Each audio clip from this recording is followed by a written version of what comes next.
Ya, suara Ganjar ngebut di atas Prabowo dalam berbagai survei capres terakhir. Juga seperti yang dilaporkan oleh Kompas kemarin dan juga hari ini. Sementara Anies nggak perlu dibahas. Dia udah ketinggalan jauh, bos.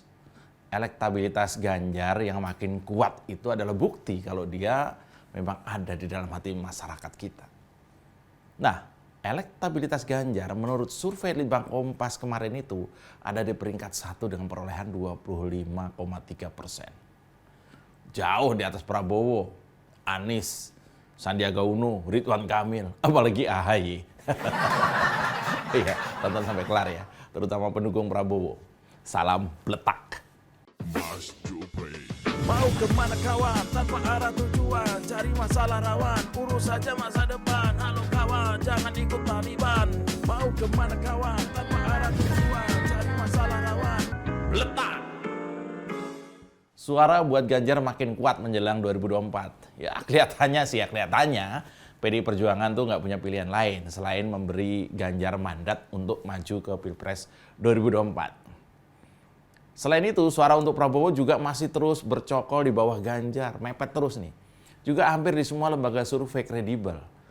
Seolah alam itu sudah menjodohkan Prabowo dengan Ganjar itu sejak awal ya.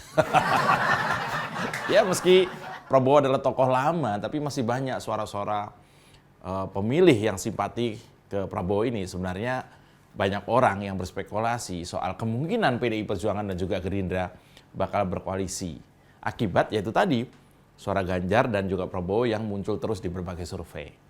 Saya meyakini ya, kalau koalisi antara partai PDI Perjuangan, Gerindra, dan beberapa partai lainnya adalah kolaborasi politik paling ditakuti di 2024. Meski sebenarnya perlu diingat bahwa tantangan serius pada Pilpres 2024 bukan cuma soal koalisi partai politik aja, tapi soal para pemilih di bilik suara juga. Karena faktanya 60% pemilih di 2024 nanti adalah anak muda.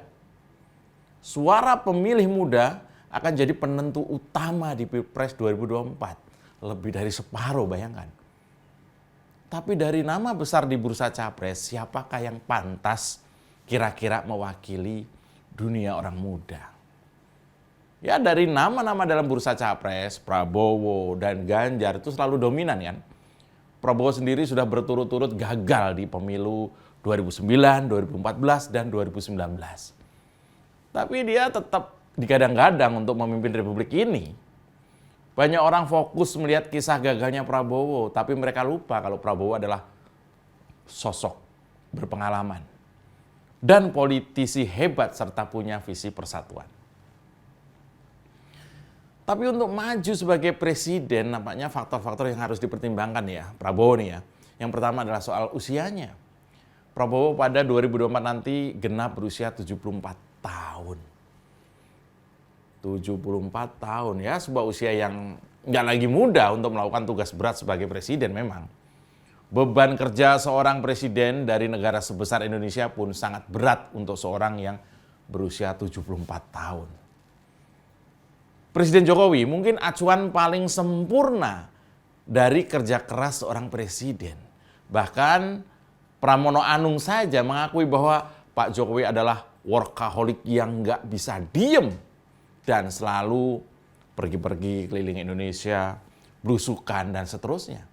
Karena jabatan presiden yang workaholic itu bakal susah dijalani seorang yang berusia lanjut. Sementara posisi wakil presiden akan cocok untuk tokoh senior seperti Prabowo. Ya contohnya seperti Pak Kiai Ma'ruf Amin. Tetap bisa banyak berkontribusi dalam usia lanjut bagi republik ini. Nah tantangan kedua bagi Prabowo, kalau tetap ingin jadi presiden adalah jarak usia yang terlalu jauh untuk merangkul mayoritas pemilih muda tadi. Karena dibutuhkan calon presiden yang memiliki jarak usia yang tidak terlalu jauh lah dengan mayoritas pemilih muda.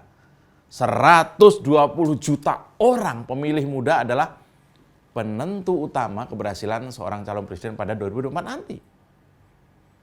Nah lebih jauh orang-orang muda ini akan menjadi tulang punggung negara untuk menyambut tahun emas Indonesia di 2045 nanti. Orang muda nggak bisa dianggap enteng dalam tahun-tahun mendatang.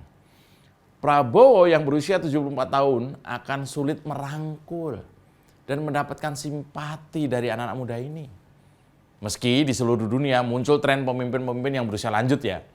Dari Joe Biden hingga Mahathir Mohamad. Udah tua-tua tuh, bahkan di atas 80.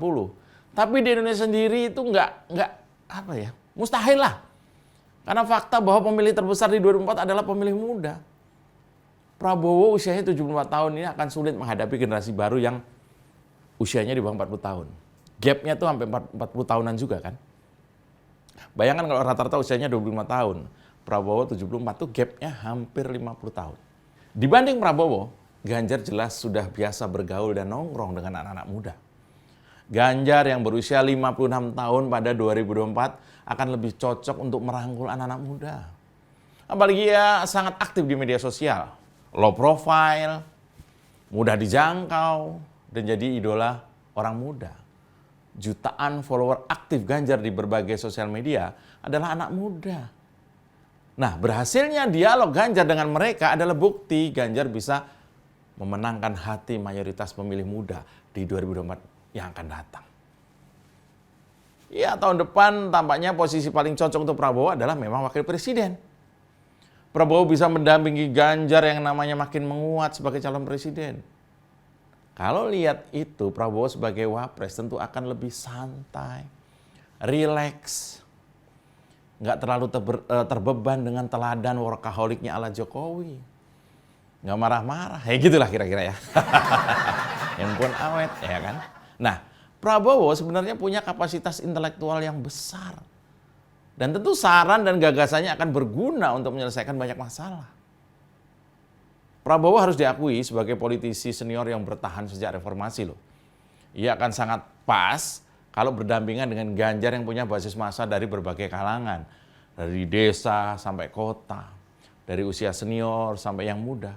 Nah, kombinasi kedua sosok ini bisa membuat keduanya menjadi capres-cawapres 2024 terbaik dari berbagai sisi. Baik secara kapasitas maupun kekuatan politik. Satu putaran kelar, bos. Secara politik, langkah ini adalah pilihan sempurna untuk poros PDIP, Gerindra, dan partai-partai yang masih ada di kabinetnya Pak Jokowi sekarang ini. Ya, hitung-hitungan politik sih ya, soal koalisi PDIP dengan Gerindra juga sangat masuk akal. PDIP yang sudah punya tiket untuk Pilpres karena udah 20% threshold dia dapat ya, akan diperkuat dengan Gerindra. Dan Ganjar, Prabowo adalah sosok terkuat untuk melawan koalisi Nasdem, Demokrat, dan PKS yang masih prematur itu. Nah, menyatunya Ganjar dan juga Prabowo bisa bikin koalisi Anies ketar-ketir. Apalagi survei-survei terbaru tentang koalisi Anies tak menunjukkan angka yang memuaskan. Survei aja banyak yang jong dan anjlok. Apalagi suara rakyat di bilik Pilpres 2024 nanti. Mari kita tunggu langkah politik yang akan diambil PDIP dan juga Gerindra untuk melawan koalisi Nasdem, Demokrat, dan PKS. Kali ini, karena saya berada di barisan relawan Ganjar, bisa saja kemudian akan berkolaborasi dengan Abu Janda, Ferdinand Hutahin, dan Noel. Saya Mas Jupray, salam waras, salam bletak. Mas Jupray. Mau kemana kawan, tanpa arah tujuan, cari masalah rawan, urus saja masa depan. Halo kawan, jangan ikut Taliban. Mau kemana kawan, tanpa arah tujuan, cari masalah rawan, bletak.